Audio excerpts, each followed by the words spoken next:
Hola a todos de nuevo, bienvenido a Eficiencia, o bienvenida, y vamos a empezar hoy a tratar el magnífico tema y muy interesante tema de las enzimas. Comenzaremos estudiando el concepto de enzima y la estructura que tienen las mismas, pero antes debemos de empezar repasando otro concepto básico para poder entender posteriormente lo que es la acción enzimática, y es el de reacción química.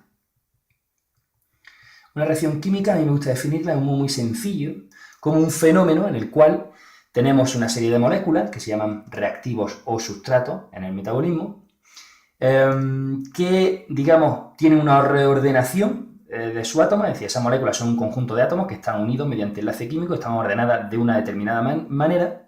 Entonces, esos enlaces se debilitan de alguna forma y se reorganizan sus átomos para dar lugar a otras sustancias que se llaman productos. Luego nosotros tenemos, por un lado, a los sustratos, que son los reactivos, y por otro lado a los productos. Muy bien. En un ser vivo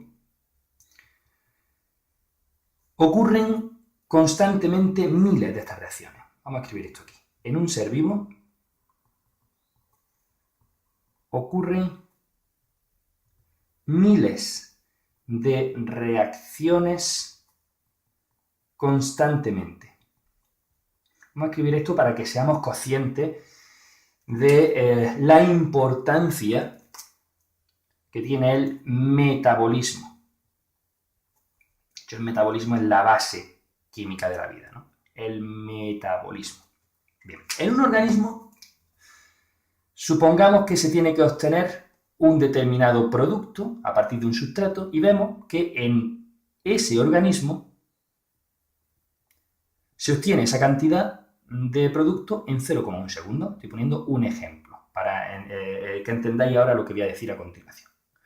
Vale, pues si nosotros cogiéramos y hiciéramos ese mismo tipo de reacción para obtener esa misma cantidad de producto fuera del organismo,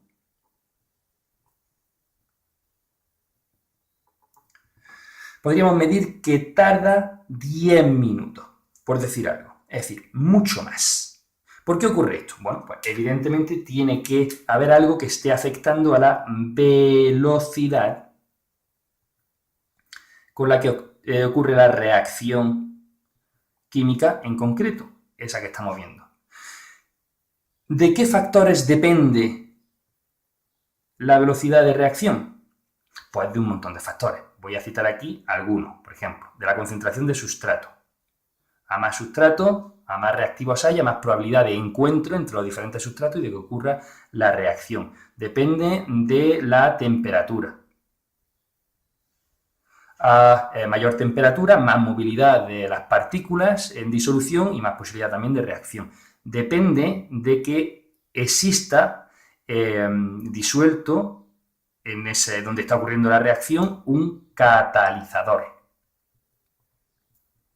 que es nada más que una sustancia química que aumenta la velocidad de reacción. También de otros muchos factores, pues la superficie de contacto, mayor superficie de contacto, si está ocurriendo en membranas, pues mayor velocidad de reacción, del movimiento de agitación de la mezcla, de la presión, etcétera, etcétera, etcétera. Bien, es lo que pasa que lo más fácil en un organismo es la temperatura no la podemos aumentar porque, claro, los organismos vivos viven entre rangos muy concretos de temperatura. El sustrato a veces también puede ser dificultoso.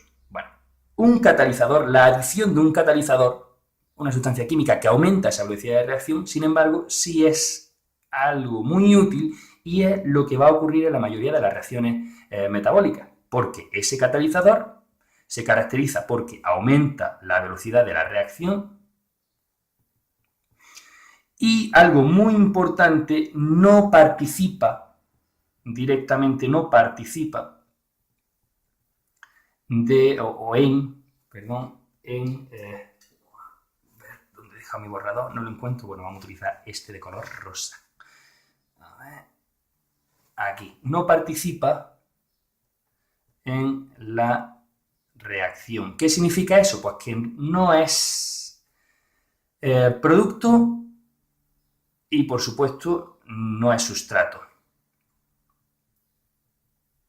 no es reactivo. Lo único que hace es que aumenta la velocidad de reacción, no altera la constante de equilibrio, que veremos lo que es más adelante. Bueno, borro esto de aquí y seguimos en un momento. Podemos, por tanto, ahora ya sí, una vez que hemos hecho esta introducción, hablar del concepto de enzima de un modo muy simple, porque podemos decir que no es más que un biocatalizador. Es un catalizador orgánico que va a encargarse de aumentar la velocidad de reacción y está especializado en las reacciones metabólicas. Por tanto, vamos a decir que actúa en reacciones metabólicas o bioquímicas. Vamos a decir que es altamente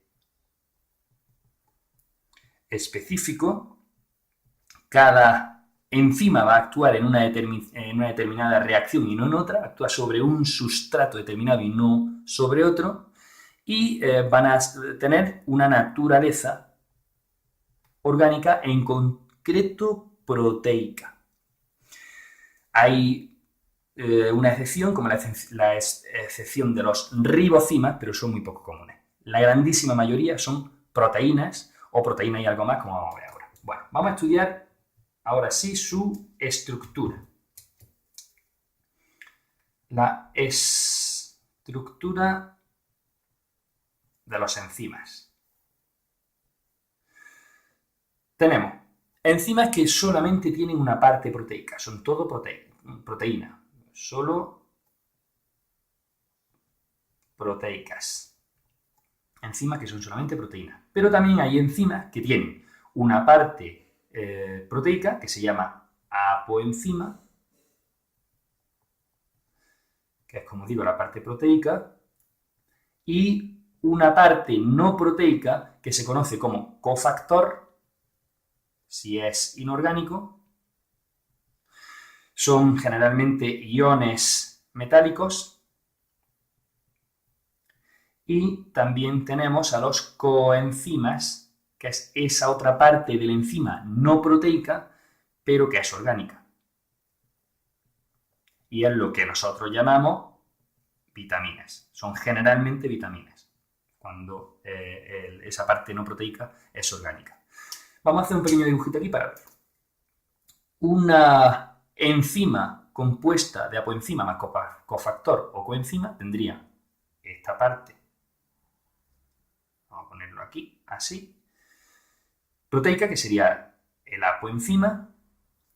Y a esa apoenzima se le añade, se le suma un cofactor, como hemos dicho, o una coenzima que debe de unirse a ese apoenzima para que sea activo, para que pueda realizar su función. En concreto, al conjunto de apoenzima más cofactor o coenzima, vamos a ponerlo aquí, esto es el cofactor o coenzima, al conjunto de apoenzima más cofactor o coenzima se le conoce como holoenzima.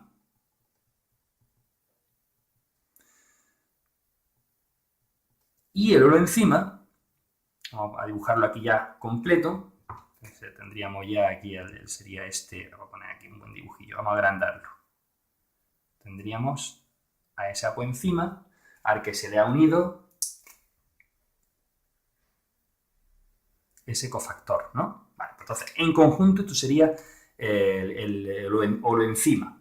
Luego este sería todo el enzima ya completo. En concreto, holoenzima. Vale, pues de ese holoenzima, cuando va a actuar con el sustrato, se distinguen diferentes partes. Una parte que es la que va a unirse al sustrato y va a producir además la catálisis. Entonces, si nosotros colocamos el sustrato, vamos a poner que este de aquí, vamos a suponer que este de aquí es el sustrato. Este es el sustrato. Y el sustrato se une al enzima. tendríamos sustrato unido ya a la enzima. Vale, pues hay un centro que se conoce como un centro activo de la enzima, es decir, no todo el enzima participa de la catálisis, de ese aumento de la velocidad de la reacción, sino que es solamente una parte de la enzima. ¿Veis? Esta parte de aquí que entra en contacto con el sustrato. Vale, pues dentro de esa parte que entra en contacto con el sustrato, se llama centro activo, encontramos además dos sitios. Tenemos, en primer lugar, un sitio de fijación, que es el que establece una serie de enlaces de diferente naturaleza. Vamos a colocar aquí, sitio de fijación.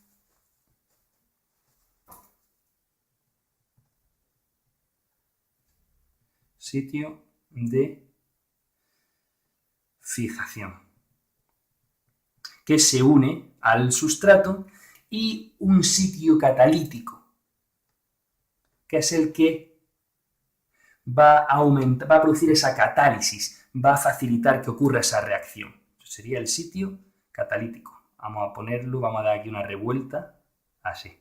Este sería el sitio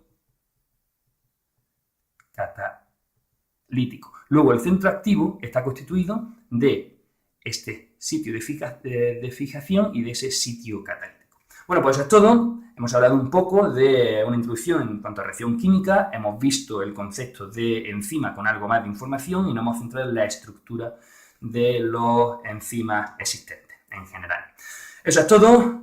No os olvidéis de darle a like si os ha gustado, suscribiros al canal, me haréis más feliz y nos vemos en el próximo vídeo de eficiencia. Hasta la vista.